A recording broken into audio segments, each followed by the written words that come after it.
వాక్య భాగముల నుండి యెషయా గ్రంథము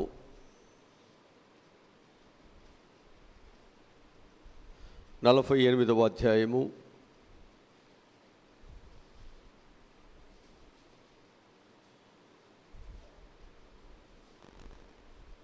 10వ వచనం నుండి మనం చదువుదాం. నేను నిన్ను పొటవు వేసి తిని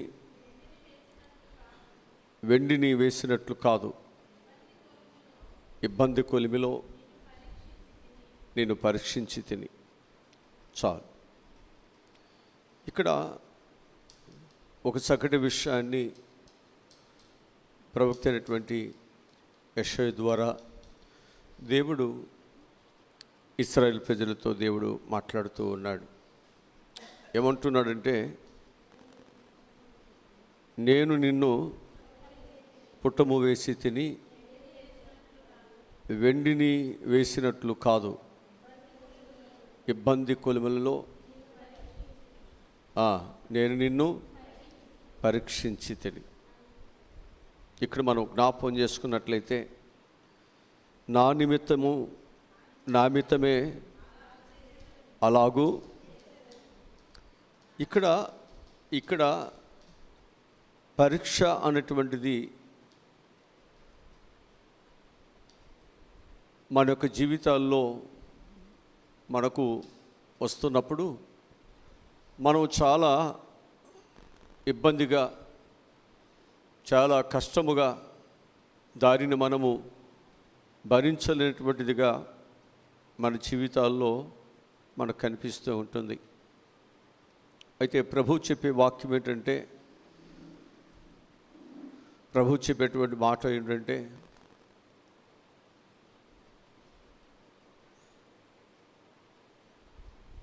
ఒక వెండిని ఏ విధముగా పుట్టుము వేస్తూ ఉంటారో అలాగూ నేను కూడా మిమ్ములను నా నిమిత్తమే ఇబ్బందులు కొలిమిలో నేను పరీక్షిస్తున్నాను, నా నిమిత్తమే. కనుక దేవుడు మనకు తోడుగా ఉంటాను అన్నవాడు, దేవుడు మనకు తోడుగా ఉంటాను అన్నవాడు, భయపడవద్దు, నేను నీకు తోడుగా ఉంటాను అని చెప్పినవాడు మనల్ని విడిచిపెట్టేవాడు కాదు. మనకు ఇబ్బందులు రావచ్చు, మనకు కష్టాలు రావచ్చు. అది ఒక వెండిని పొట్టము వేయటానికి ఏ విధముగా అగ్నిలో దానిని కాలుస్తారో, అట్లాగే విశ్వాసులైన దేవుని బిడ్డలైన మనల్ని కూడా తన నిమిత్తము మనల్ని కూడా ఏం చేస్తాడంట, ఆయన కూడా మనలను కాలుస్తాడని వాక్యం చెబుతూ వస్తుంది. కనుక భయపడవద్దు. దేవుని నిమిత్తము అగ్నిగుండమును సహితము లెక్క చేయకోకుండా, అగ్నిగుండము నుండి మా దేవుడు మమ్మల్ని రక్షిస్తారు అని చెప్పి వారు ఏ విధముగా దేవుని యొక్క మార్గమును వారు తప్పిపోకుండా, దేవుడు వారికి ఇచ్చినటువంటి ధర్మశాస్త్రమును వారు తొలగిపోకుండా, వారు ఏ విధముగా వారు ధైర్యము కలిగి దేవుని నిమిత్తమే వారు నిలిచి ఉన్నారో, దేవుడు వారిని అగ్నిగుండములో దేవుడు వారిని కాపాడుతూ వచ్చారు. అంటే అగ్నిగుండము దేవుని తోడు లేకపోతే అది ప్రమాదమే. కానీ దేవుని బిడ్డలకు మాత్రం అది ప్రమాదము కాదు. కారణం ఏంటి అంటే, దేవుడు చెప్పాడు కదా, నువ్వు భయపడవద్దు, నీ దేవుడిని యెహోవా నీకు తోడుగా ఉన్నాడు. నువ్వు జలములలో పడి వెళ్ళినను, నీవు అగ్ని మధ్య నడిచినను, అవి నీ మీదగా పొర్లిపారవు, అది నిన్ను కాల్చజాలదు. ఎందుకని అంటే, దేవుని సంరక్షణ నీకుంది, దేవుని యొక్క ప్రేమ నీకుంది, దేవుని యొక్క దక్షిణ హస్తము నిన్ను రక్షించటానికి అది ఎప్పుడు నీకు తోడుగా ఉంది. అందుకే దేవుని యొక్క పిల్లలు శ్రమలు అనేటువంటి మన జీవితాలకు వస్తున్నప్పుడు, వెండిని కాల్చినప్పుడు అది నన్ను కాల్చవద్దు అని కాల్చుతున్నటువంటి వాడితో చెప్పలేదు, లేకపోతే దానిని సుత్తుతో కొడుతున్నప్పుడు నన్ను కొట్టవద్దు అని అనలేదు. మరలా తిరిగి అగ్నిలో వేసి మళ్ళీ దాన్ని కాల్చి మళ్ళా సుత్తితో కొడుతున్నప్పుడు అది ఏమీ మాట్లాడలేదు. ఎందుకని అంటే దానికి ఒక రూపం వచ్చేంత వరకే శ్రమలు వస్తాయి. ఆ రూపం వచ్చేంత వరకు కూడా అది కాల్చబడాల్సిందే. అది ఆ రూపాన్ని ఇచ్చేటువంటి వాని దెబ్బలు తినాల్సిందే, అంతే కదా. ఆ కంసాని వాని యొక్క దెబ్బలు తినాల్సిందే. దానికి ఒక రూపం ఇవ్వటానికి కాలుస్తున్నాడు, దానికి ఒక రూపం ఇవ్వటానికి దానిని సుత్తితో కొడుతూ వస్తున్నాడు. ఆ రూపం అనేది వచ్చిన తర్వాత అది మరలా అగ్నికి వెళ్ళదు, అది మరలా సుత్తితో కొట్టబడదు. అంటే ఇక తన యొక్క జీవితంలో ఆ శ్రమ అనేటువంటిది ముగించబడుతుంది, ఆ దెబ్బలు అనేటువంటిది ముగించబడుతుంది. ఆ తరువాత దాని యొక్క జీవితంలో విలువ అనేది పెరుగుతూ వస్తుంది, దాని గౌరవం అనేది పెరుగుతూ వస్తుంది. అనేక మంది దానిని వెలపెట్టుకునేటువంటి పరిస్థితి వస్తుంది, అనేక మంది దానిని ధరించుకోవాలని ఆశ పడేటువంటి పరిస్థితి వస్తుంది, అనేక మంది దానిని మోయటానికి ఇష్టపడేటువంటి పరిస్థితి వస్తుంది. అది లేకపోతే ఎవరు దానిని ధరించుకోరు, దానిని ఎవరు వెలపెట్టి కొనరు, ఎవరు దానిని మోయలేరు. అందుకే నువ్వు ఒక అలంకరణగా, ఒక ఆశీర్వాదకరముగా, అనేకుల యొక్క జీవితాలలో ఒక వెలుగుగా నీవు ఉండాలి అంటే ఖచ్చితంగా దేవుడు తన నిమిత్తమై ఒక వెండిని పుట వేసినట్లుగా అగ్నిలో దేవుడు మనల్ని కూడా ఒక ఇబ్బంది కొలిమిలో ఆయన పుటం వేస్తున్నప్పుడు మనం కూడా ఏం చేయాలి అంటే మౌనం వహించుదాం. అది మన మేలు కొరకేనని, అది మనకు ఒక ఆశీర్వాదకరమేనని క్రైస్తవ జీవితాల్లో మనం ఎప్పుడైతే తెలుసుకుంటున్నామో ఖచ్చితంగా దేవుని యొక్క ఆశీర్వాదాలు మన మీదకి వస్తాయని చెప్పి నేను మీ అందరికి కూడా ఆ ప్రభుపక్షముగా నేను మీకు మనవి చేస్తున్నాను. ప్రియ మిషనరీ వారి గురించి నేను ఒక చిన్న విషయాన్ని నేను మీ ముందుకు తీసుకొస్తాను. 1954 సంవత్సరంలో ఫిలిప్ మేరీ అనేటువంటి మిషనరీ దంపతులు తన యవ్వన కాలంలో చిన్ననాటి సుఖాలను వదిలివేసి ఆ యవ్వన కాలంలో వరకున్నటువంటి సుఖాలను అన్నిటిని కూడా విడిచిపెట్టేసి వారి దేశాన్ని విడిచిపెట్టి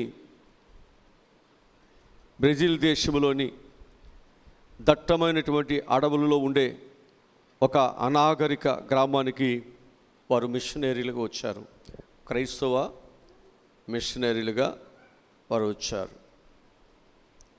అక్కడి ప్రజలకు కనీసం బట్టలు కట్టుకోవటం కానీ వారికి తెలియదు.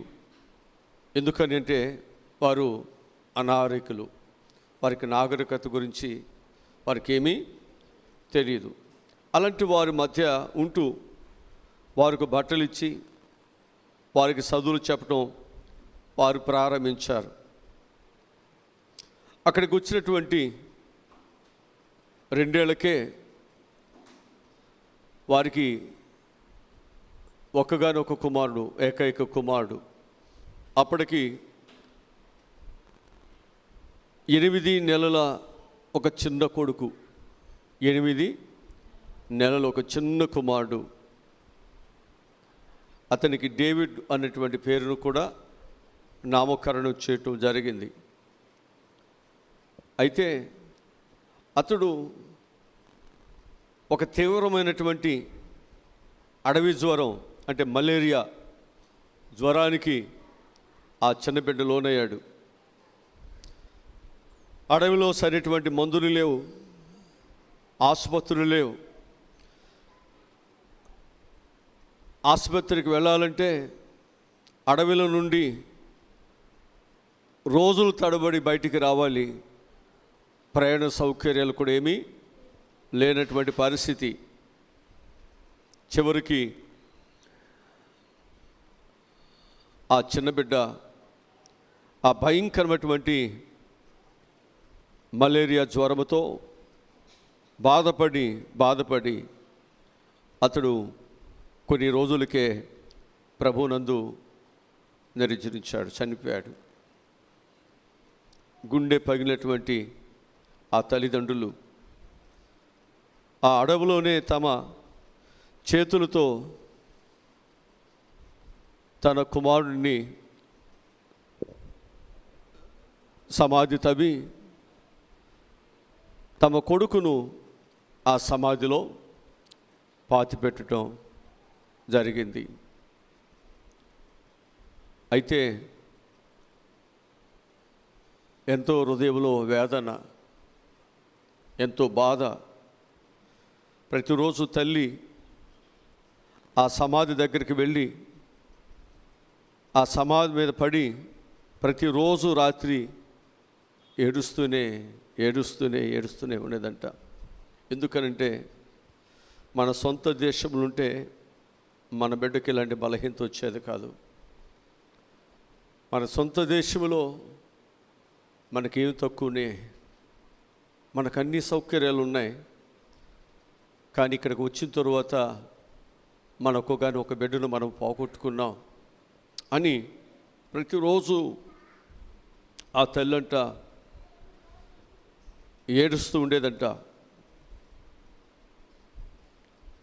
ఆ తల్లి చెబుతుంది తన భర్తతో, ఈ క్రూరమైన అడవి ఇక మనకు అవసరం లేదు, మనం తిరిగి మన దేశానికి మనం వెళ్ళిపోదాం అని భర్తతో ఏడ్చి చెప్పేసింది. ఇక భర్త కూడా భార్య యొక్క ఆ ఏడుపుకి, ఆ దుఃఖానికి మనసు కరిగి తను కూడా వెళ్ళిపోదామని తను కూడా నిశ్చయించుకుని వారికి ఉన్నటువంటి సామాన్లు సర్దుకుని దేశం విడిచి వెళ్ళిపోవటానికి వారు సిద్ధమైపోయారు. ఇక వారు ఆ మిషనరీ పరిచర్యను ఆపజేసి తిరిగి వారు వెనక్కి వెళ్ళిపోవటానికి వారు సిద్ధపడినటువంటి సమయంలో, సరిగ్గా అదే సమయంలో ఆ ఊరి యొక్క తెగ నాయకుడి యొక్క భార్య పరిగెత్తుకుంటూ వచ్చింది. ఆమె చేతుల్లో జ్వరముతో వణికిపోతున్నటువంటి ఆమె యొక్క చిన్న బిడ్డను ఆమె తీసుకుని వచ్చింది. వచ్చి ఆమె మేరీ గారి యొక్క అలాగనే ఆ సేవకుని యొక్క కాళ్ళపై పడి వారి భాషలో ఏడుస్తూ, అయ్యా నా బిడ్డని మీరే బ్రతికించాలి, నా బిడ్డని మీరే బాగు చేయాలి అని ఏడుస్తుందంట. అమ్మా, నీ బిడ్డ చనిపోయాడని నీవు వెళ్ళిపోతే రేపు నా బిడ్డకు జ్వరం వస్తే ఎవరు మందులు ఇస్తారు? ఇప్పుడు నువ్వు వెళ్ళిపోతే మా కుటుంబాలను ఎవరు బాగు చేస్తారు? మేమందరము కూడా మీ బిడ్డలు కాదా?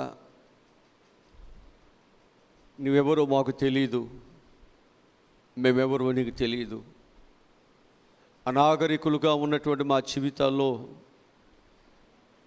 మీరు ఎంతో ప్రయాసపడి మా భాషను నేర్చుకుని మా దేశం ఉన్నటువంటి నాయకులు కానీ ప్రభుత్వాలు కానీ ఎవరు మా దగ్గరకు వచ్చి మాకున్నటువంటి పరిస్థితులు పట్టించుకున్నటువంటి వారు ఎవరు లేరు. మా దేశము కానటువంటి వారు మీరు దేవుని యొక్క ప్రేమ ఏమిటో తెలియని మాకు, లోకములో ఉన్నటువంటి పరిస్థితులు ఏంటో ఎరిగినటువంటి మాకు అనేక విషయాలను మాకు నేర్పించారు. ఈరోజు మేము ఈ విధంగా మా జీవితాలు ఉన్నాయి. మేము మంచిగా బట్టలు కట్టుకుంటున్నాం, మేము మంచిగా చదువుకుంటున్నాం, మా కుటుంబాలు ఈ విధముగా చక్కగా శుభ్రత కలిగి మంచిగా ఉంటున్నాయి అంటే దీనికి కారణం మీరు కదా. ఒకప్పుడు మా జీవితాల్లో ఏ బాధ వచ్చినా మేము ఏం చేయాలో మాకు అర్థమయ్యేది కాదు. మా పరిస్థితులు చాలా భయంకరంగా ఉండేటువంటివి. కనుక మీరు మమ్మల్ని వెళ్ళిపోవద్దు, మీరు మమ్మల్ని విడిచిపోవద్దు అని ఏడ్చేసిందట. వారిద్దరు కాళ్ళ మీద పడి ఏడ్చిందట. ఆ తల్లి యొక్క మాటలు విన్నటువంటి మేరీ అలాగనే దైవజనుడి యొక్క గుండె పగిలిపోయిందంట. తన కొడుకును కోల్పోయిన బాధ కంటే అక్కడ ఉన్నటువంటి వారి యొక్క వందలాది మంది పిల్లల యొక్క భవిష్యత్తు ఆమెకి కనిపించిందట. ఇప్పుడు నా కుటుంబానికి వచ్చిన బాధను చూసి నేను వదిలి వెళ్ళిపోతే ఇక్కడ ఉన్నటువంటి వారి బాధ ఎవరు పట్టించుకుంటారు? ఇక్కడ ఉన్నటువంటి వారిని ఎవరు ఆదరిస్తారు అని చెప్పేసి వారు తిరిగి వెళ్ళి వారి యొక్క నిర్ణయాన్ని వారు మార్చుకున్నారట. తిరిగి వెళ్ళిపోయేటువంటి నిర్ణయాన్ని వారు మార్చుకున్నారు. తమ సొంత కొడుకు సమాధి పక్కనే ఉంటూ ఆ ఊరి పిల్లలందరినీ తమ సొంత బిడ్డలాగా చూసుకుంటూ వారు 30 సంవత్సరాలు అక్కడే ఉండి గొప్ప పరిచర్యను చేశారంట. మిషనరీలు తమ సొంత పిల్లల ప్రాణాలు కోల్పోయినా పరాయి పిల్లల యొక్క ఆకలిని, ఆరోగ్యాన్ని చూసి తమ దుఃఖాన్ని వారు మర్చిపోయేవారు. వారి దుఃఖాన్ని వారు దిగమిగుకుంటూ ఉండేవారు. తమ కన్నీటితోనే ఒక సమాజంలో యేసుక్రీస్తు యొక్క ప్రేమ అనేటువంటి విత్తనాన్ని వారు నాటి ఆనాడు వారు విత్తినటువంటి విత్తనాలే నేటి రక్షణ జీవితాలు మహావృక్షాలుగా వారు మార్చబడ్డారు. ఈరోజు నీవు నేను కూడా ఆ క్రీస్తు ప్రేమ అనేటువంటి విత్తనాలు సువార్త ద్వారా ఈ తరములో నాటకపోతే రేపటి తరములో ఎవరుంటారు? మనకు బాధలు వచ్చాయి కదా, మనకు కష్టాలు వచ్చాయి కదని మనం వెళ్ళిపోతే నాకెందుకులని చెప్పేసి మనం మౌనంగా ఉంటే యేసుక్రీస్తు యొక్క ప్రేమను గురించి ఎవరు చెబుతారు? అందుకే యేసుప్రభు వారు ఆయన చనిపోయి తిరిగి లేచిన తరువాత ఆ సువార్త పరిచర్యను తన శిష్యులు కొనసాగించవలసినటువంటి బాధ్యత వారి మీద ఉంది. అయితే వారు బాధ్యత రహితులుగా ప్రభువు చనిపోయిన తర్వాత కాపరులేని గొర్రెలు చెదరిపోయినట్లుగా వారు చెదరిపోయి ఎవరి పనికి వారు వెళ్ళిపోతే తిరిగి మరల వారిని సువార్త పరిచర్యను వారు కొనసాగించినట్లుగా దేవుడు వారిని సిద్ధపరిచాడు. దేవుడు వారిని సమకూర్చాడు. వారికి కావలసిన ధైర్యాన్ని దేవుడు వారికి ఇచ్చారు. దేవుడు వారికి కావలసినటువంటి అనేకమైనటువంటి ఆ యొక్క స్వస్థత వరములు దేవుడు వారికి అనేకమైన వరములు దేవుడు వారికి అనుగ్రహించాడు. ఎందుకో తెలుసా? ఆ పరిచర్య నాతో అంతము కాకూడదు, ఆ పరిచర్య మీ ద్వారా మరలా కొనసాగాలి. అలా కొనసాగింది కాబట్టే నేటి దినమందు ఈ సువార్త ఇంకా నిలిచింది. నేటి దినమందు ఇంకా సువార్త అనేక గృహాల్లోనికి, అనేకమైనటువంటి గ్రామాల్లోనికి, అనేకమైనటువంటి ఆ జీవితాల్లోనికి వెలుగునిస్తుంది. ఆ వెలుగునిచ్చేటువంటి దేవుని యొక్క పరిచర్య కొనసాగించాలి అంటే కొనసాగే వారికి కష్టాలు వస్తాయి, కొనసాగే వారికి బాధలు వస్తాయి. కానీ మనం ఏం చేయకూడదు అంటే మనం వెనుకకి వెళ్ళిపోకూడదు. అందుకే దేవుని వాక్యం చెప్తుంది, దేవుడు తన కోసమే తన ప్రజలను ఒక పుటం వేసినటువంటి వానిలాగా దేవుడు ఇబ్బందుల కొలుములో మనల్ని పెడుతూ ఉంటాడంట. ఆ ఇబ్బందుల కొలుములో మనం ఉన్నప్పుడు విశ్వాస యొక్క జీవితంలో నేర్చుకోవాల్సినటువంటిది ఏంటి అంటే, మనం నేర్చుకోవాల్సింది ఏంటంటే, దేవుడు నాకు తోడుగా ఉన్నాడు. అంటే కొలిమిలోని వేడంతటిని చల్లార్చే చల్లటి వర్షపు జల్లులాగా దేవుని యొక్క మాటలు మనకుంటాయి. కొలిమిలోని ఆ వేడిని చల్లార్చటానికి వచ్చేటువంటి చల్లని వర్షపు ఆ నీటిలాగా దేవుని మాటలు దేవుని పిల్లలకు ఉంటాయి.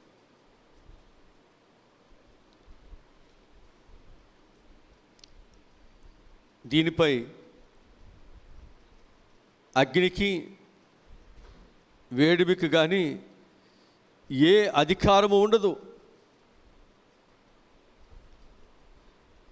దేవునికి బిడ్డల మీద అగ్నికి కానీ ఏ వేడిమికి కానీ అధికారము లేదు.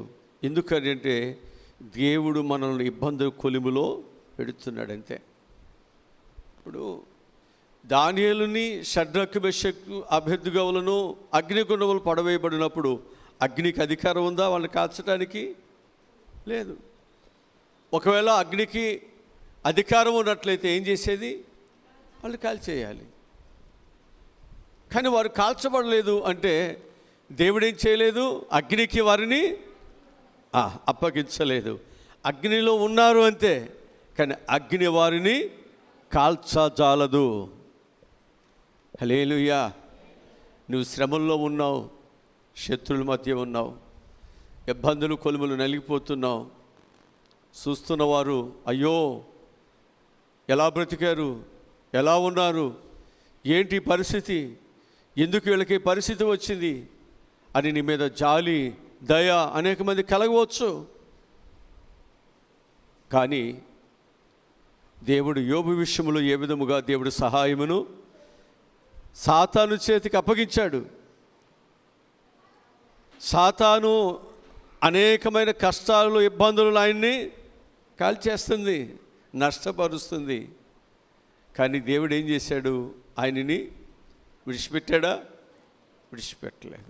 తిరిగి రెండంతల ఆశీర్వాదమును దేవుడు ఇచ్చాడు. ఈరోజు నేను మీకు జ్ఞాపకం చేస్తున్నాను, క్రైస్తవ జీవితాల్లో శ్రమలు, శోధనలు, బాధలు, అనేకమైన పరిస్థితులు మనలను చుట్టుముడతాయి, ఆకర్షించుకుంటాయి. అనేకమైన పరిస్థితులు మన యొక్క జీవితాన్ని మనం కృంగదీస్తూ ఉంటాయి. కానీ మనం ఏం చేయకూడదు? భయపడవద్దు, కృంగిపోవద్దు. నీ దేవుడైన యెహోవా నీకు తోడై ఉంటాను అని సెలవిచ్చిన వాడు మాట తప్పేవాడు కాదు. ఆయన మాట నీకు ధైర్యాన్ని ఇవ్వాలి, ఆయన మాట నిన్ను బలపరచాలి.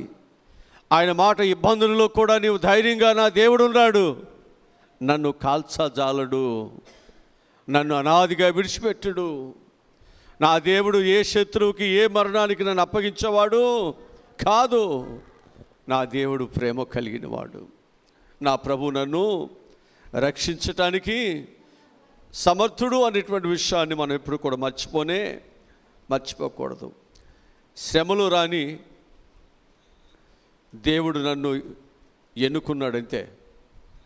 శ్రమలు వచ్చినా దేవుడు నన్ను ఎన్నుకున్నాడు. పేదరికము నువ్వు నా గుమ్మములోనే కాసుకొని ఉంటే ఉండు, దేవుడు నాతో నా ఇంట్లోనే ఉన్నాడు, ఆయన నన్ను ఎన్నుకున్నాడు.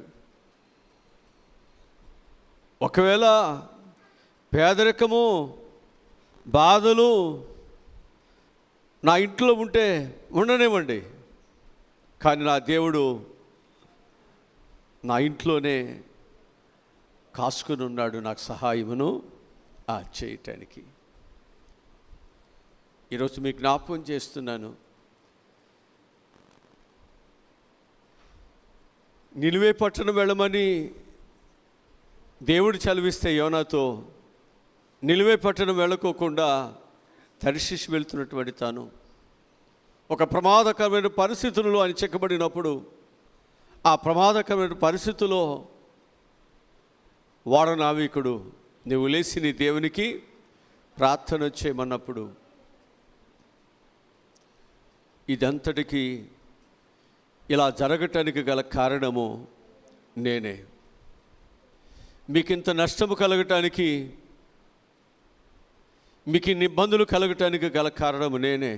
ఎందుకనంటే నేను ఆరాధిస్తున్న దేవుడు భూమికి ఆకాశమునకు ఈ సృష్టి అంతటికి ఆయన దేవుడు అయి ఉన్నాడు.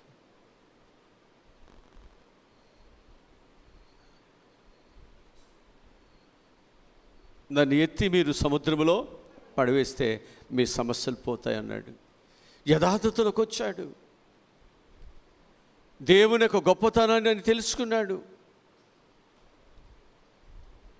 ఆ యథార్థత కలిగిన తాను, దేవుని యొక్క గొప్పతనం తెలుసుకున్నటువంటి తాను, నా దేవుడు ఇప్పుడు నన్ను ఈ సముద్రములో నుండి, ఈ భయంకరమైనటువంటి పరిస్థితుల నుంచి నా దేవుడు నన్ను రక్షిస్తాడు. ఎందుకనంటే యథార్థవంతులకు దేవుడు ఏ మేలు చేయకమానడు. ఎప్పుడైతే ఆయన యథార్థతలోకి వచ్చాడో దేవుడు ఆయనకి మేలు చేశాడు. ఒక చేప రూపంలో దేవుడు ఆయనకు ఒక ఆశ్రయాన్ని దేవుడు ఏర్పాటు చేశాడు. ఆ చేప ఆయనకి హాని చేయకోకుండా,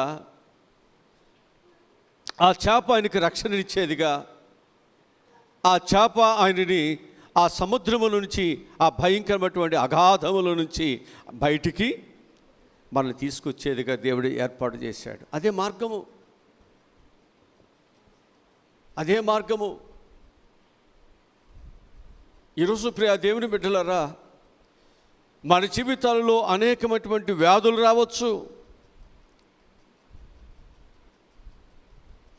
మనము అడ్డగించలేనటువంటి ఆటంకాలు, అభ్యంతరాలు మన జీవితాలు రావచ్చు. వాటిని కుదురు చేసేటువంటి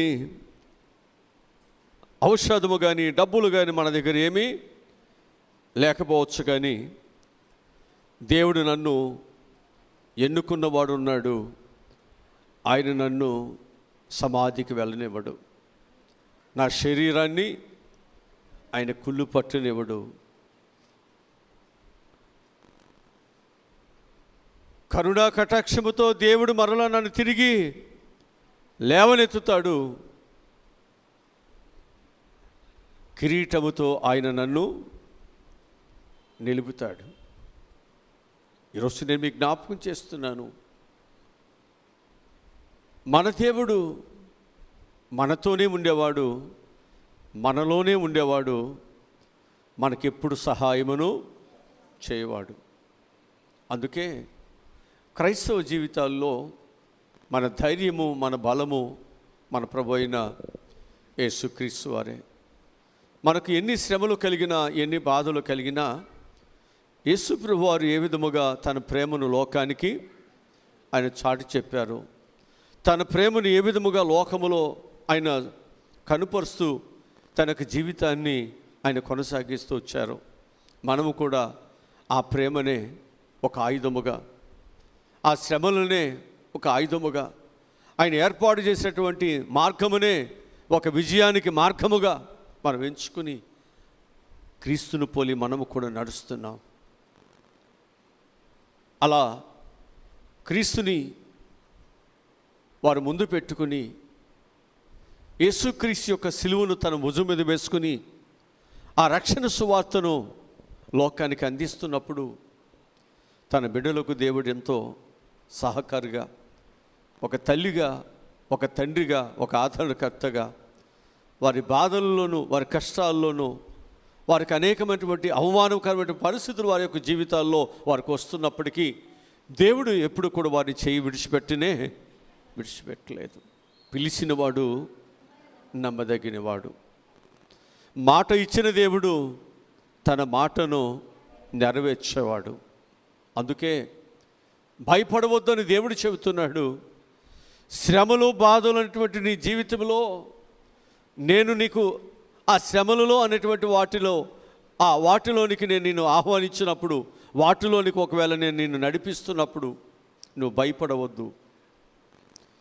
గాఢంధకారపు లోయలలో సంచరిస్తున్న ఏ అపాయము రాకుండా ఏ విధముగా దేవుని యొక్క దుడ్డుకర్ర, ఆయన యొక్క దండం ఆయనను ఆదరించిందో మనల్ని కూడా దేవుడు ఆదరిస్తాడు. ఆయన ఆదరించబట్టే మనం ఈరోజు వరకు బ్రతుకుతున్నాం, ఈరోజు వరకు భూమి మీద ఉన్నాం. ఎన్నో బాధలు మన జీవితాలకు వచ్చాయి, ఎన్నో కష్టాలు మన జీవితాల్లోని ప్రవేశించాయి. కానీ నేటి దినమందు మనం ఇంకా సజీవులుగా ఉన్నాం. వారికి చేయి చాపకుండా, మన ఒక దరిద్రుగా లేకుండా, మన యొక్క జీవితాలు ఒకరికి మన భారముగా లేకోకుండా మన జీవితాలు ఈ విధంగా ఉన్నాయంటే అది దేవుని మహా కృప మాత్రమే అనే విషయాన్ని మనం ఎప్పుడు కూడా మర్చిపోకూడదని నేను మీకు జ్ఞాపకం చేస్తూ ఉంటున్నాను. కనుక ప్రియమైనటువంటి దేవుని బిడ్డలారా,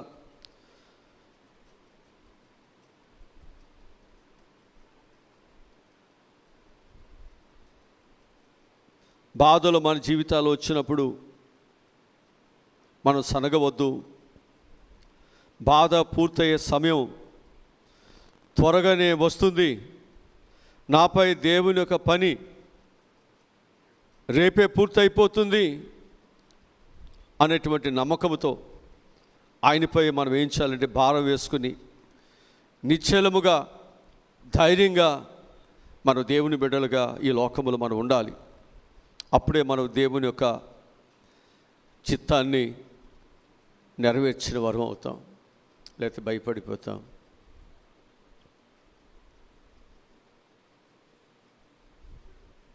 ఆ కాల్చేటువంటి కంసాలి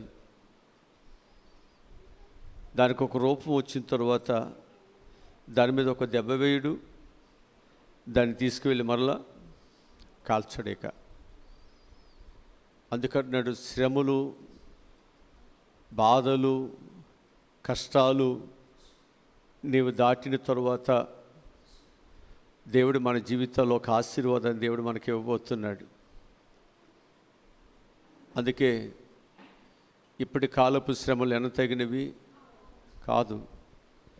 ఎన్నో శ్రమలలో యోసేపు యొక్క జీవితం కొనసాగింది. దేవుడు ఆ శ్రమలన్నిటిలో కూడా ఆయనకి దేవుడు తోడుగా ఉన్నాడు. ఒకవేళ రాహేలుని యాకోబు ప్రేమించాడు, రాహేలు యాకోబుని ప్రేమించింది. వారిద్దరిని ప్రేమించి ఇచ్చినటువంటి సంతానమైనటువంటి యోసేపు చాలా అల్లరి ముద్దుగా, ఒక ప్రత్యేకముగా యాకోబు యొక్క జీవితంలో కనిపిస్తున్నారు. కానీ ప్రేమించే తండ్రి ఉన్న కష్టాలు పోలేదు, ప్రేమించేటువంటి తల్లి ఉన్న కష్టాలు పోలేదు. సొంత అన్నలే ఆయనను చంపటానికి ప్రయత్నం చేశారు.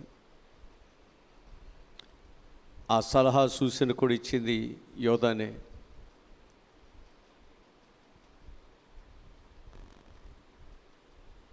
యోసేపు ఫలించే కొమ్మని మనకు బైబిల్ చెబుతుంది.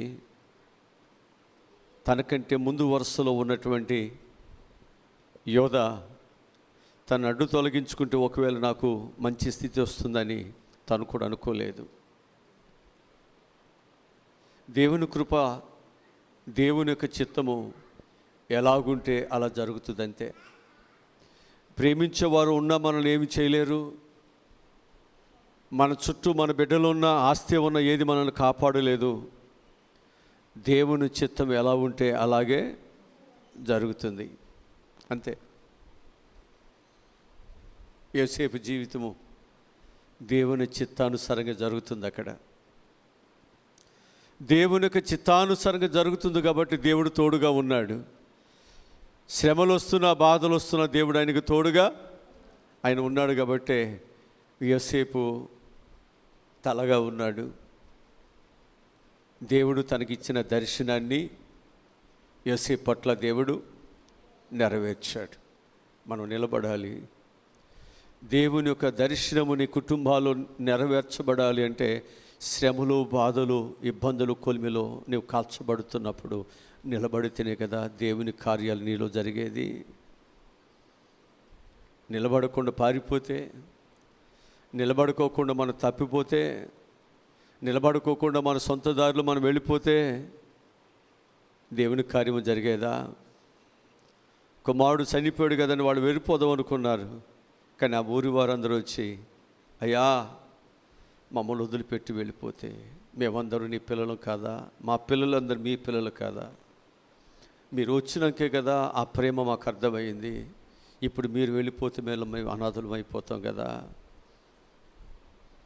ఆ మంచి మనసు, ఆ మంచి మాట హృదయాలు తాకింది. వాళ్ళు వెళ్ళిపోదామనుకున్న ఆలోచనను వాళ్ళు విరమించుకున్నారు. 30 సంవత్సరాల వరకు గొప్ప పరిచర్యను చేసి వారికి మంచి నాగరికతను, మంచి జీవితాన్ని నేర్పించారు. అలా ప్రియ మిషనరీ వారు ఎన్నో ప్రాంతాలని, ఎన్నో దేశాలని బాగు చేశారు. ఎవ్వరు చూపని ప్రేమ, ఎవ్వరు సహాయం చేయలేని ప్రేమ వారు చూపించి ఎన్నో కుటుంబాలను, ఎంతోమంది యొక్క చీకటి బ్రతుకులను వెలుగుగా మార్చారు. ఈరోజు నేను మీకు జ్ఞాపకం చేస్తున్నాను. ఆ ప్రేమను మనం రుచి చూసిన తర్వాత, ఆ ప్రేమ యొక్క విలువేంటో మనకు తెలిసిన తర్వాత మనం ఎలాగూ క్రీస్తు ప్రేమకు శత్రువులకు ఎలా ఉండగలం? మరలా తిరిగి మనం దేవునిని మరలా ఎలాగూ సిలువుకు అప్పగించగలం? ఎలాగో ఆయన యొక్క గాయములో మనము రేపగలం? సంఘములను హింసిస్తున్నప్పుడు సౌలుతో దేవుడు ఏమన్నాడు? నీవెవరువయ్యా అని సౌలు అడిగితే దేవుడు అన్నాడు, నీవు హింసిస్తున్నా యేసుని నేను అన్నాడు. ఈరోజు నేను అంటున్నాను, ఆయన హింసిస్తున్నప్పుడు ప్రభు చాలా బాధపడ్డాడు. అందుకే నీవెవరు అని అంటే నీవు హింసిస్తున్నా యేసునని చెప్పాడు. ఈరోజు మనము ఎన్నిసార్లు మనము దేవుడిని హింసిస్తున్నాం?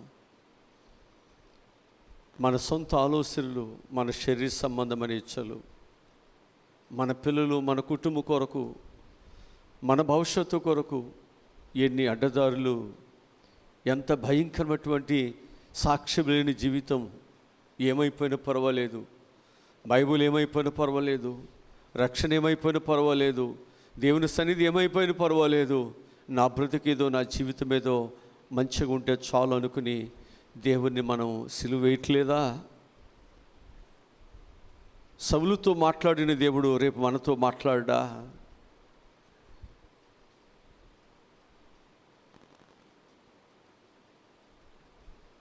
ఈరోజు నేను మీతో మాట్లాడుతున్నాను. ఎన్ని సంవత్సరాలు మనం దేవునిని సిలువ వేస్తూ, ఎన్ని సంవత్సరాలు ఆయనని శ్రమ పెడదాం? మన పిల్లలు మనం శ్రమ పెడుతుంటే మనం ఎంత బాధపడుతున్నాం? మనం నిద్రపోగలుగుతామా? మనం ప్రశాంతంగా నెమ్మదిగా ఉండగలుగుతామా? మన బిడ్డలు చూసి రోజు ఏడవట్లేదా ఇప్పుడు మారుతారని? మరి దేవుడి మనసు కూడా అదేగా. నీ రూపమే కదా అయింది, నీ మనసే కదా అయింది. ఎన్నాళ్ళు మనం ఆయన ఏడ్పించుదాం? ఎన్నాళ్ళు మన జీవితాల్లో ఆయన సిలువ వేద్దాం? ఎన్నాళ్ళు మన యొక్క జీవితాల్లో దేవునికి శత్రువులుగా, దేవుడు మన మిత్రులుగా చేసిన, ఇంకెన్నాళ్ళు మనం దేవునికి శత్రువులుగా మన యొక్క జీవితాలు ఇంకా మనము కొనసాగించుదాం? ఇదే నీకు మిక్కిలి అనుకూలమైన సమయము, ఇదే నీకు రక్షణ దినము. ఇంత గొప్ప రక్షణను మనం నిర్లక్ష్యం చేస్తే ఎలాగూ తప్పించబడతాం. కనుక శ్రమలలో దేవుడు అంటున్న మాట మనకు తెలుసు. వెండిని పుట్టు వేసినట్లుగా నేను కూడా మిమ్మల్ని ఇబ్బందులు కొలిమిలో పుట్టు వేస్తున్నాను. ఇది ఎందుకు కొరకు కాదు. వెండిని పుట్టు వేస్తే అది మనుషుల కొరకు, అలంకరణ కొరకు. నేను ఇబ్బందులు కొలిమిలో నేను మిమ్మల్ని పుట్టు వేసేది మీరు నా పరిచర్యను, నా బిడ్డలుగా మీరు జీవించటానికి. నా బాధ్యతను మీరు లోకములో మీరు మోయటానికి, నేను ఏ విధముగా లోకమునకు వెలుగా నా యొక్క జీవితం ఉండటానికి నేను కరిగిపోయానో, మీరు కూడా లోకమునకు వెలుగుగా ఉండటానికే నేను మిమ్మలను ఈ విధముగా. ఎందుకనంటే శ్రమలు బాధలు అనేటువంటివి నీకు అర్థమైపోతే రేపు వచ్చే శ్రమలు బాధలను లెక్క చేయవు. ఎందుకని శ్రమలేంటో నీకు తెలుసు కదా, ఆల్రెడీ దానిలో నువ్వు అనుభవించేసావు, రాడ్డు తేలిపోయావు, నిండా నీ వాటిలో మునిగిపోయావు. ఇక నిన్నేమి అవి ఇక ఏం చేయలేవు. అందుకొరకే దేవుడు నిన్నేం చేస్తాడు, ముందుగానే సిద్ధపరుస్తున్నాడు. భయపడవద్దు. ఆ ఇబ్బందులు కొలిమిలో ఒకవేళ నువ్వు ఉన్నప్పటికీ కూడా దేవుడు మనకు తోడుగా ఉన్నాడు. దేవుని యొక్క సన్నిధి మనకు ఎప్పుడు తోడుగా ఉంది. నేను నిన్ను విడువను, ఎడబాయను, ముదిమ వరకు కూడా నేను నిన్ను ఎత్తుకునేవాడిని. ఆయన మాటలు అబద్ధమా? అబద్ధం కాదండి. ఆయన మాటలు కొట్టివేయబడేవా? కాదండి. మరి ఆ మాటలు వాస్తవం అన్నప్పుడు, ఆ మాటలు యథార్థం అన్నప్పుడు, ఆ మాటలు విశ్వసిస్తున్న మనకు ఎందుకు పిరికితనము, ఎందుకు భయము? యుద్ధము దేవుడు చేస్తాడు. నువ్వు దేవుని కొరకు నిలబడినట్లయితే, నువ్వు ఓర్చుకోగలిగినట్లయితే, నువ్వు భరించుకోగలిగినట్లయితే దేవుడు నీకు బలమునిస్తాడు, వాటి మీద నీకు విజయాన్ని ఇస్తాడు.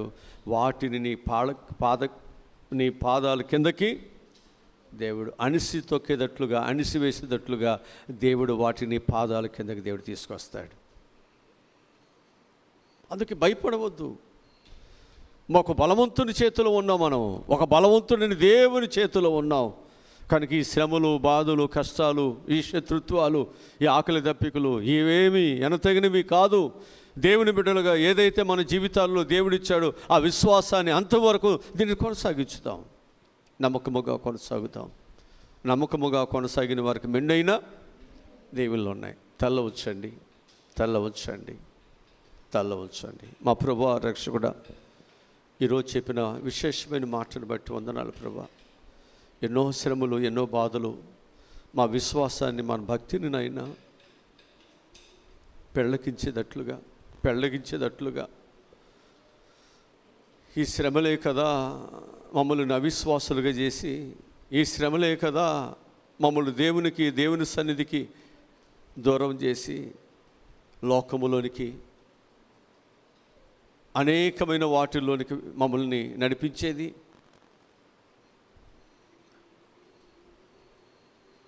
కనుక నేను ఈరోజు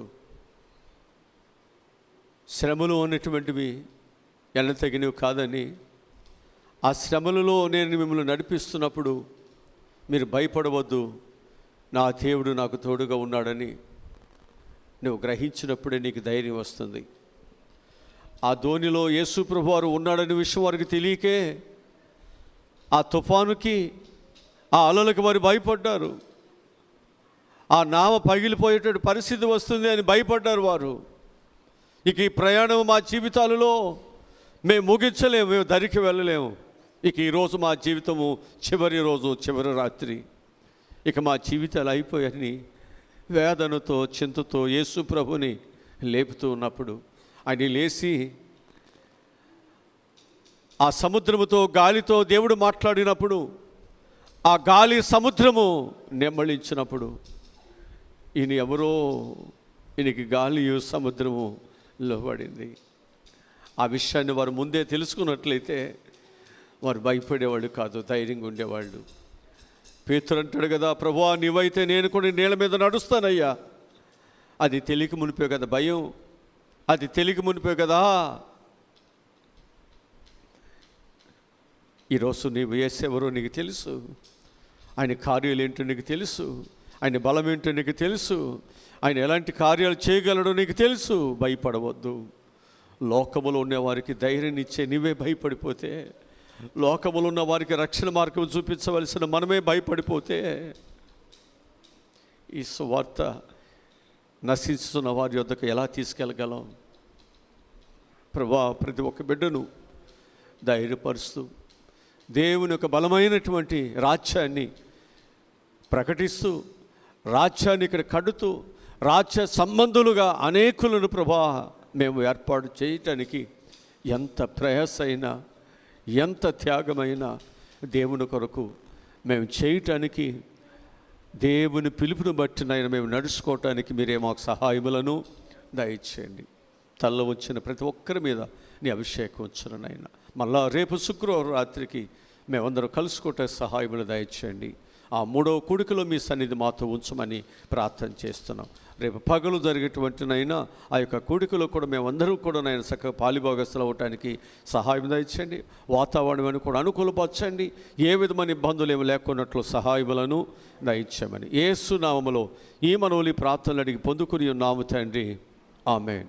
మన తండ్రి అని దేవుని ప్రేమ, కుమారుడు యేసు క్రీస్తు వారి యొక్క దైవకృప, పరిశుద్ధాత్మని నిత్య కాపుదల భద్రత సదాకాలముతోడే ఉండునుగాక. ఆమేన్. ఆమేన్.